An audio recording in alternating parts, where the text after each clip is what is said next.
آئیے جناب فرمائیے کیا ایک سوال ہے سورہ المومنون آیت 101 سورہ المومنون آیت 101 میں ہے وَمِن وَرَائِهِمْ بَرْزَخٌ إِلَى يَوْمِ يُبْعَثُونَ، اور ان کے پیچھے ایک پردہ ہے اس دن تک کہ وہ دوبارہ اٹھائے جائیں گے۔ حضور میرا سوال ہے کہ یہ کون سا ڈومین ہے جس کی یہ بات ہو رہی ہے، کس جگہ اٹھائے جائیں گے؟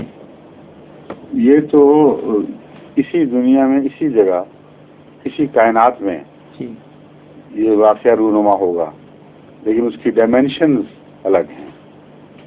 اس لیے ان ڈائمینشنز کا جب تک ہمیں شعور حاصل نہ ہو اس وقت تک ہم نہیں سمجھ سکتے۔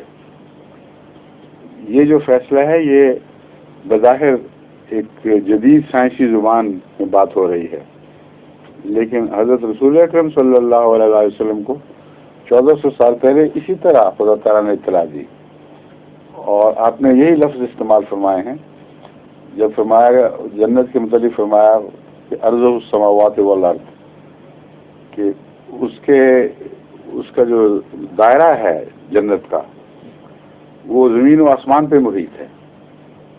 تو صحابہ میں سے کسی نے تعجب سے پوچھا کہ یا رسول اللہ، اگر ساری کائنات پر جنت محیط ہے تو جہنم کہاں ہوگی؟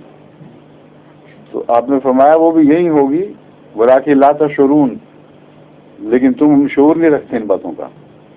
اور کتنا عظیم الشان اعلان ہے یہ! آج کے زمانے کے تصور ڈائمینشنز کے 4 5 6 7 8 ڈائمینشنز، اور بیک وقت 2 ڈائمینشنز کا ایک دوسرے کو ٹائم اور اسپیس بظاہر شیئر کرنا، اور کلیتاً ایک دوسرے سے الگ ہونا، یہاں تک کہ تصور بھی اس کو نہیں پکڑ سکتا۔ یہ تصور قرآن کریم میں جو بیان فرمایا گیا تو اس کو رسول اللہ صلی اللہ علیہ وسلم کے سوا کوئی نہیں سمجھا۔ تبھی یہ اعتراض اٹھا کہ یہ اگر کائنات پر جنت محیط ہے تو پھر جہنم کہاں جائے گی؟ تو انہوں نے فرمایا وہ یہیں ہوگی، وہ بھی، لیکن تم سمجھتے نہیں، اس کی ڈائمینشنز الگ ہیں۔ سمجھے؟ جی سمجھا۔ ظہور مہدی آخر